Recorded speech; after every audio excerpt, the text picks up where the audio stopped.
আমার প্রিয় ছাত্রছাত্রীবৃন্দ, নর্থ বেঙ্গল ইউনিভার্সিটির অন্তর্গত বিভিন্ন কলেজে যে সমস্ত ছাত্রছাত্রী থার্ড সেমিস্টারে পড়াশোনা করছো এবং তোমাদের পলিটিক্যাল সায়েন্স মেজর পেপার রয়েছে, তোমাদের জন্য এই ভিডিওটি অবশ্যই ভিডিওটি শেষ পর্যন্ত দেখবে, কোনো রকমের স্কিপ করবে না, তাহলে তোমাদেরই প্রয়োজনীয় ইনফরমেশান তোমরা জানতে পারবে না।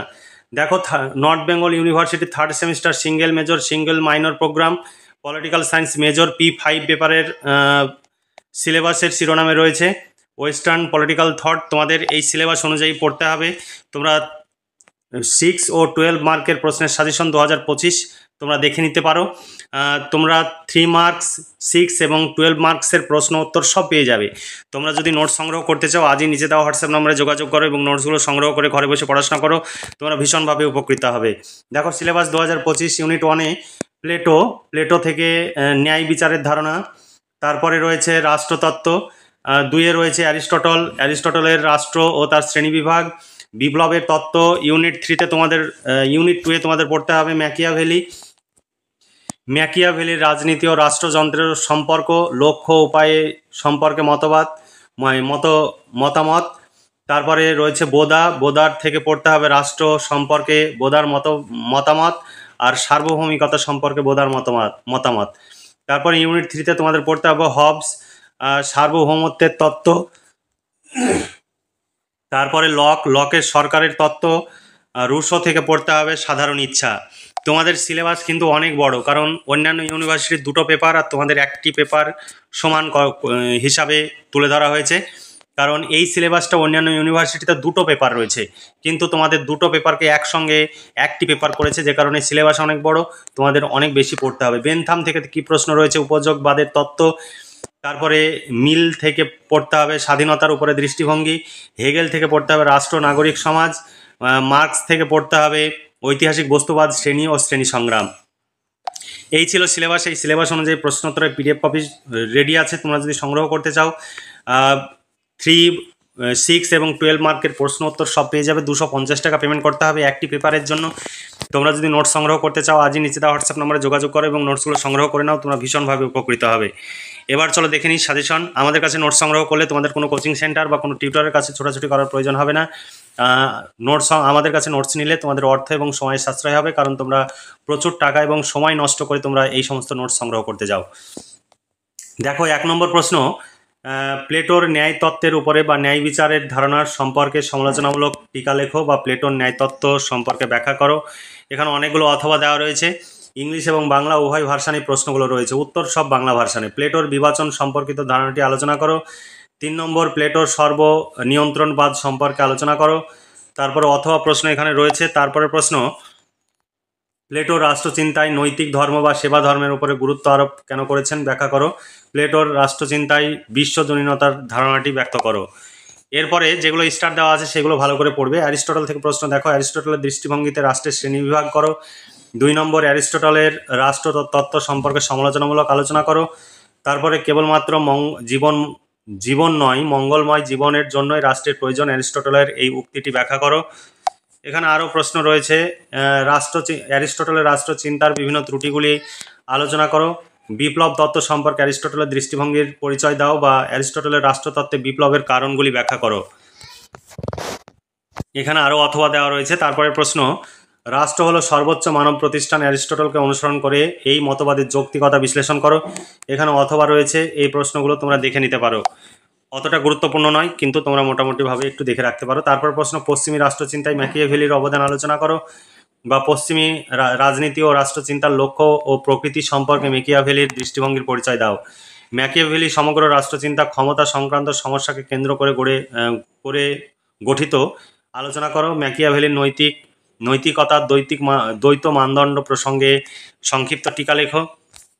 তারপরে ম্যাকিয়াভেলির প্রজাতন্ত্রবাদের ধারণা সম্পর্কে আলোচনা করো। ম্যাকিয়াভেলির ক্ষমতার সম্পর্কিত ধারণাটি সম্পর্কে আলোচনা করো। তারপরে বোদা থেকে প্রশ্ন, বোদার রাষ্ট্রচিন্তার পরিচয় দাও বা রাষ্ট্র সম্পর্কে বোদার মতামত ব্যাখ্যা করো। সার্বভৌমিকতা সম্পর্কে বোদার দৃষ্টিভঙ্গি বা মতামতের পরিচয় দাও। ইউনিট 3 থেকে তোমাদের প্রশ্ন। এই সমস্ত প্রশ্নের উত্তর পেয়ে যাবে। 250 টাকা পেমেন্ট করতে হবে একটি পেপারের। 3, 6 এবং 12 মার্কের প্রশ্ন উত্তর সব পেয়ে যাবে, একসঙ্গে গুছিয়ে সব পেয়ে যাবে। এর বাইরে তোমাদের পড়তে হবে না। তোমরা যদি নোটস সংগ্রহ করতে চাও আজই নিচে দেওয়া হোয়াটসঅ্যাপ নম্বরে যোগাযোগ করে নোটসগুলো সংগ্রহ করতে পারো, তোমরা ভীষণভাবে উপকৃত হবে। এরপরে দেখো, হবসের সার্বভৌমিকতা তত্ত্বটি বিশ্লেষণ করো। হবসের বস্তুবাদী ধারণার প্রধান বৈশিষ্ট্যগুলি, বিভিন্ন দিকগুলি কি কি ব্যাখ্যা করো। হবসের সামাজিক চুক্তি মতবাদটি সম্পর্কে আলোচনা করো। তারপরে হবসের সার্বভৌমিকতায় জনগণের অধিকার সম্পর্কিত ধারণাটি উল্লেখ সহ তার সার্বভৌমিকতার ধারণাটি ব্যাখ্যা করো। হবসের রাষ্ট্র দর্শনের আইনের ধারণা বা রাষ্ট্রের নিরপেক্ষতার ক্রমবর্ধমান দাবি সম্পর্কে কিভাবে ব্যাখ্যা দেন।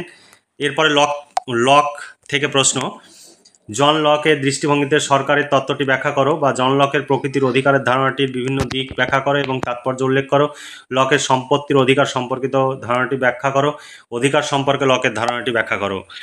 তারপরে রুশোর সাধারণ ইচ্ছা থেকে প্রশ্ন, রুশোর সাধারণ ইচ্ছার ধারণাটির বিভিন্ন দিকগুলি বিশ্লেষণ করো, বা রুশোর সাধারণ ইচ্ছার ধারণাটি ব্যক্ত করো।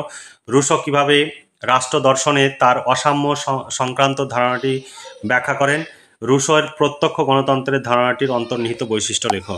এখানে 1 নম্বর যেটাতে বেশি করে স্টার দেওয়া রয়েছে সেগুলো বেশি ইম্পর্টেন্ট। এই সমস্ত প্রশ্নের উত্তর যদি সংগ্রহ করতে চাও নিচে দেওয়া হোয়াটসঅ্যাপ নম্বরে যোগাযোগ করো। ইউনিভার্সিটির নাম, সেমিস্টার এবং বিষয় উল্লেখ করে মেসেজ করো। একটি পেপারের জন্য 250 টাকা পেমেন্ট করতে হবে। 250 টাকায় শর্ট প্রশ্ন, বড় প্রশ্ন অর্থাৎ 3, 6 এবং 12 মার্কের প্রশ্ন উত্তর সব পেয়ে যাবে। এর বাইরে কিছু পড়তে হবে না, পরীক্ষা 100% কমন পাবে। বেনথাম থেকে প্রশ্ন, বেনথামের রাষ্ট্রতত্ত্বের উপযোগবাদের ভূমিকা আলোচনা করো। তারপরে জেএস মিল থেকে প্রশ্ন, জেএস মিলের হিতবাদের মৌলনীতিগুলি কি কি। তারপরে জেএস মিলের স্বাধীনতার ধারণাটির উপরে একটি নিবন্ধ লেখো।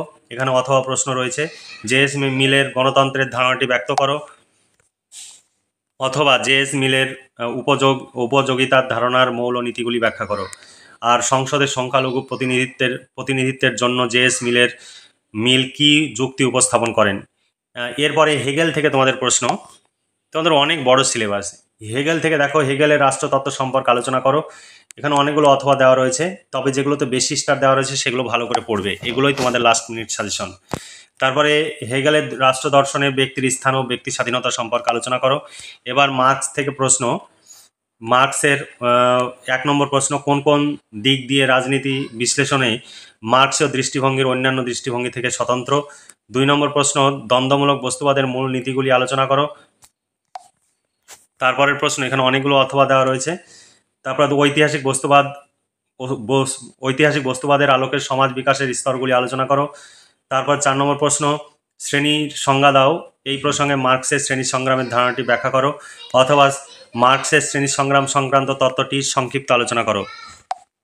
এই ছিল তোমাদের সাজেশন ভিত্তিক প্রশ্ন, তবে যেগুলোতে বেশি স্টার চিহ্ন দেওয়া রয়েছে সেগুলো খুব ভালো করে পড়বে, পরীক্ষা 100% কমন পাবে। আর আমাদের কাছে নোট সংগ্রহ করলে তোমরা সবচাইতে বেশি উপকৃত হবে। এর বাইরে তোমাদের কিছু পড়তে হবে না, আর এই নোট সংগ্রহের জন্য তোমাদের বিভিন্ন জায়গায় ছোটাছুটি করার প্রয়োজন হবে না। তোমরা যদি নোট সংগ্রহ করতে চাও আজই নিচে দেওয়া হোয়াটসঅ্যাপ নাম্বারে যোগাযোগ করো। এটাই PhonePe, Google pay, Paytm number. এই নাম্বারেই তোমাদের 250 টাকা পেমেন্ট করতে হবে, তাহলেই 3 এবং 6, 12 মার্কের প্রশ্ন উত্তর তোমাদের দিয়ে দেওয়া হবে রাষ্ট্রবিজ্ঞান মেজর পেপারের জন্য। তোমরা সংগ্রহ করতে চাইলে আজই নিচে দেওয়া হোয়াটসঅ্যাপ নম্বরে যোগাযোগ করে নোটসগুলো সংগ্রহ করতে পারো। তোমরা অনেকে সাজেশন ভিত্তিক প্রশ্ন উত্তরের যে ডেমো, সেই ডেমো দেখতে চাও। যে প্রশ্নগুলো তোমরা দেখলে সেই প্রশ্নগুলো পরপর উত্তর দেওয়া আছে, প্রশ্ন দেওয়া আছে এবং উত্তর দেওয়া আছে। সুন্দর করে পয়েন্টস আকারে প্যারাগ্রাফ করে উত্তরগুলো লেখা রয়েছে। তোমরা এই নোটস এইভাবে যদি পরীক্ষায় লিখে আসতে পারো খুব ভালো মার্কস পাবে এবং পরীক্ষায় খুব ভালো ফলাফল করবে। কারণ যারা বিগত দিন থেকে আমাদের কাছে নোটস সংগ্রহ করে প্রত্যেকেই কলেজে টপার হয়, এবং যারা ভালোভাবে পড়াশোনা করে আমাদের নোটস সংগ্রহ করে তাদের কোনো টেনশন করতে হয় না। তারা নির্দ্বিধায় নিঃসংকোচে আমাদের নোটস সংগ্রহ করে পড়াশোনা করে এবং পরীক্ষায় খুব ভালো ফলাফল করে কলেজে টপার হয়ে নিজেদের যে যোগ্যতা সেটা প্রমাণ করছে। এর জন্য তাদের যে পন্থা, সেই পন্থা তোমরা হয়তো জানো না, তাই তোমরা বিভিন্ন জায়গায় ছোটাছুটি করো। কারণ সেখানে গিয়ে তোমরা শুনে শুনে নোটস লেখো, জেরক্স নিয়ে আসো, তাতে কিন্তু তোমাদের পড়তে প্রচুর প্রবলেম হয়। আর আমাদের কাছে নোটস সংগ্রহ করলে তোমরা একসঙ্গে গুছিয়ে সমস্ত নোটস পেয়ে যাবে। এর বাইরে কিছু পড়তে হবে না, পরীক্ষা 100% কমন পাবে। 250 টাকায় একটি পেপারে কমপ্লিট নোটস পাবে, অথচ এই 250 টাকার নোটস সংগ্রহ করতে তোমাদের প্রচুর টাকা খরচ হয়। কারণ তোমাদের যেদিন পড়তে যাও সেদিন 3 থেকে 4 ঘন্টা বা অনেকের 5 ঘন্টাও সময় নষ্ট হয়। 3-4 ঘন্টা বা 5 ঘন্টা সময়ের মূল্য কিন্তু 300 থেকে 400 টাকা। সেই সময়ের মূল্য ধরতে হবে। মাসে যদি তুমি 10 দিন যাও, 10 দিনের জন্য তোমাদের 3 থেকে 4 হাজার টাকা শুধু সময়ের মূল্য বাবদ চলে যাচ্ছে। তাছাড়া যাতায়াত খরচ রয়েছে, টিফিন খরচ রয়েছে, খাতা কলমের খরচ রয়েছে। সমস্ত হিসাব যদি করতে চাও, এক মাসেই তোমাদের যে খরচ হবে সেই খরচ 6 থেকে 7 হাজার টাকা হয়ে যায়। তাহলে এই 250 টাকার নোট সংগ্রহ করতে গিয়ে তোমাদের এক মাসে যদি 6 থেকে 7 হাজার টাকা খরচ হয়, তাহলে 4 মাস বা 5 মাস যদি তুমি টিউশন পড়তে যাও, তাহলে তোমাদের কত টাকা খরচ হয়? অথচ সেই নোটসগুলোই 250 টাকায় পাচ্ছ। তাহলে কোনটা বেটার তোমরাই ভেবে নেবে। আর যে সময় নষ্ট হচ্ছে সেই সময়টা তুমি কম্পিটিটিভ পরীক্ষা বা বাড়ির কাজকর্ম অথবা কোনো টেকনিক্যাল কাজ শিখতে পারো, যার ফলে তোমার ভবিষ্যৎ কর্মজীবনে উপনীত হওয়ার ক্ষেত্রে অনেকটা সুবিধা এনে দেবে। তাই তোমরা যদি আমাদের কাছে নোটস সংগ্রহ করো, তোমরা ভীষণভাবে উপকৃত হবে। তাই তোমরা দেরি না করে আজই নিচে দেওয়া হোয়াটসঅ্যাপ নম্বরে যোগাযোগ করো এবং নোটসগুলো সংগ্রহ করে ঘরে বসে পড়াশোনা করো। তোমরা ভীষণভাবে উপকৃত হতে পারবে। তাহলে আজকে এই পর্যন্তই। তোমরা ভালো থেকো, সুস্থ থেকো এবং খুব ভালোভাবে পড়াশোনা করে পরীক্ষার প্রস্তুতি নাও। এই শুভকামনা জানিয়ে আজকের ভিডিওটি এখানে সমাপ্তি ঘোষণা করছি।